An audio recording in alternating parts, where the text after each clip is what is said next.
Hi, this video is about how to make the Om sign, which I have in my inside of the cabinet for the as a back for the background.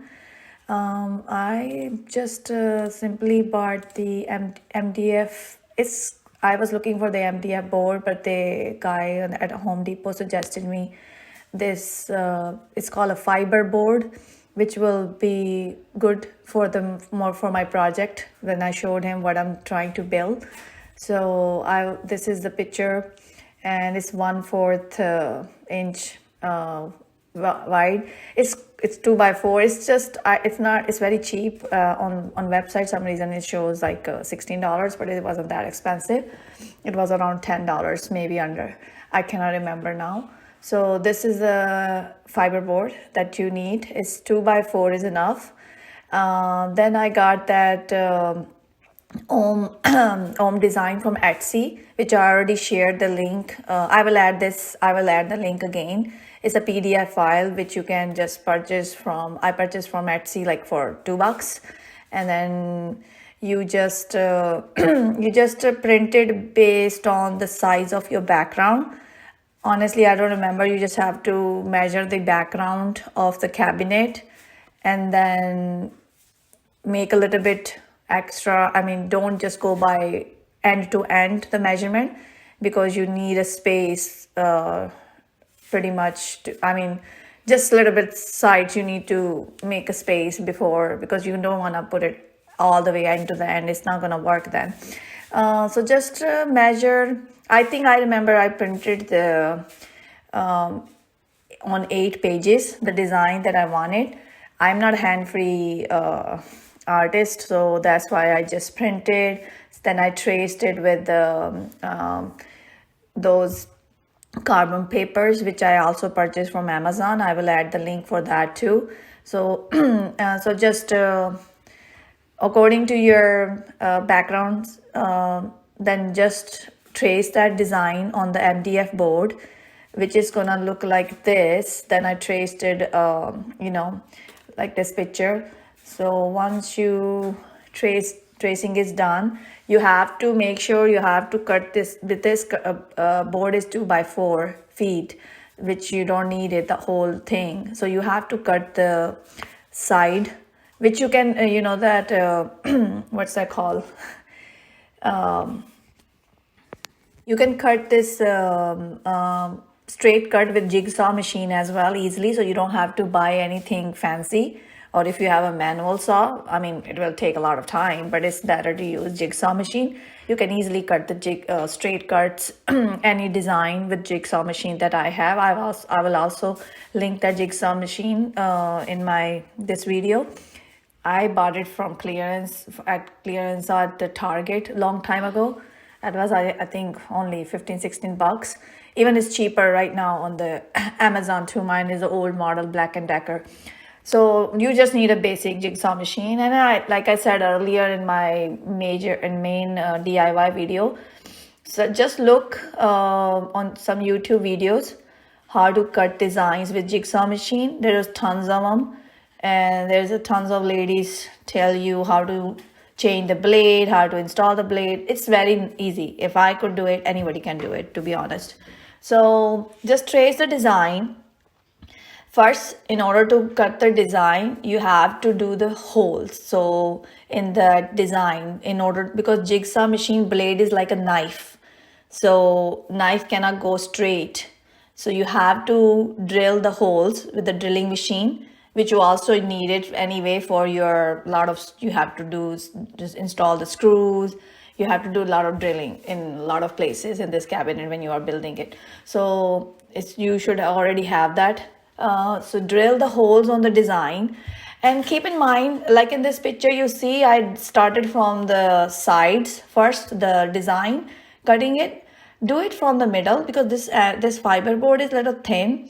Mine was, when I was about to cut the center, so it was little bit cracked. So I just glued it, the fiber board. It was easy, but because its pressure is gonna keep coming, becomes gonna very light, so it's easy to break. So better to start from the middle, from the Om sign, then do the angle, the sides all around those petals or whatever you it looks like a petals.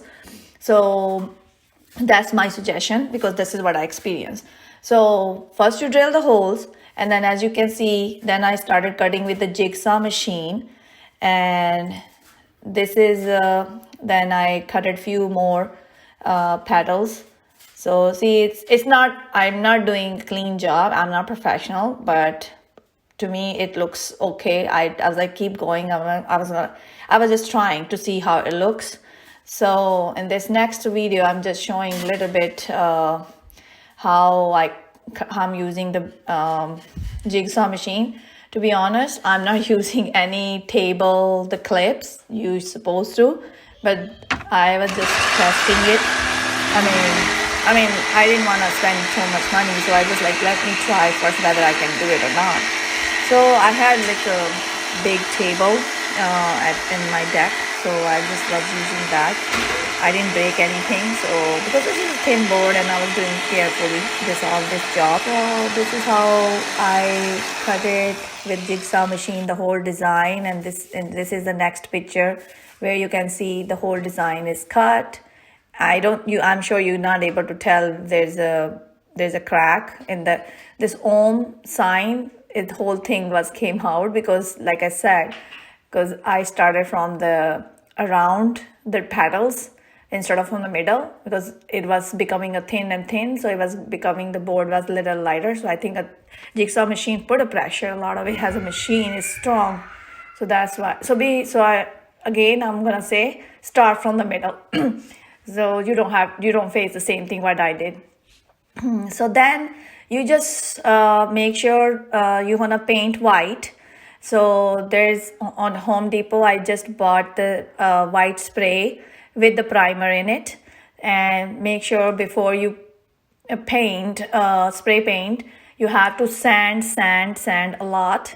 So more you sand it, this color will be smooth, because this is a fiber board. It's not like it's gonna be so much smooth. So this is what it looks like after painting. And watch videos how to use this spray paints if you never used it before. It's very easy. As I said, it's not professional looking as you look closer. But it's not that bad either, that the job I did. So this is what it looks like after I spray paint white with the primer in it. So the primer is like a gloss in it, so it looks glossy because the fiber board, so you definitely need something glossy in it, so it doesn't look faded white or something. So in order to install this inside the cabinet, first you need these strip lights, which I bought it from Amazon as well. I used two, so because I put it on my GoPuram as well, because one strip won't be enough for you. So this is how you install in the background. I just watched videos where how to build these temples in India on YouTube. There's a lot of Indian videos I watched. That's how I saw they install these strip LED lights in the back. So whatever the design, so the lights can come equally in the background. So I just use that method, and just like you seeing in the picture. It's strip lights. It's easy to. I'm sure you know. It has a glue in it. So you take the strip off, and then you glue it. So this is how you install. I just actually also did the hole. If you see in the right side corner on the top, because I need the strip light all the way going to around my GoPuram as well. So this is why I had to drill the hole there. So this is how you install the strip lights. And then these two little wood pieces, you need it. You cannot just put it on the back side of the cabinet, this fiber board, this Om design. It won't work the way, so you need something support. So these wood pieces, I just bought it from Home Depot again. They have in the back, they have a lot of wood pieces. It's very cheap, $2, $3, whatever the size you need. So I cut it into with the jigsaw machine again, and then put it there. And then on the top of this, I installed this ohm, that design. I just used thick, not thick, but it's thick. It's not. I mean, it's strong screw. So on 4 tiny ones. So this is how I installed this ohm board in the background. So as you see on the both side, there's a lot of space. I didn't like it. I mean, I tried to first I turned it on like this. You can see in the video. This is how my lights after this ohm sign, after installing this LED string lights and then the ohm board. This is what it looks like. But then on both sides, I didn't like the gap. So just there's a lot of, like I said, I'm sure you saw my GoPro video where Home Depot has a lot of trim moldings, different designs. So I just bought the thin one, as you can see in this picture. So I just bought like a 1/4 or 1/2 inch thick trimming, but I just only installed on the two-sided, the where I see the gap. I just spray paint with gold, and then I just put just attached with the screws, and I was done. This is how it looks like. So I mean, that's all. This is how I did.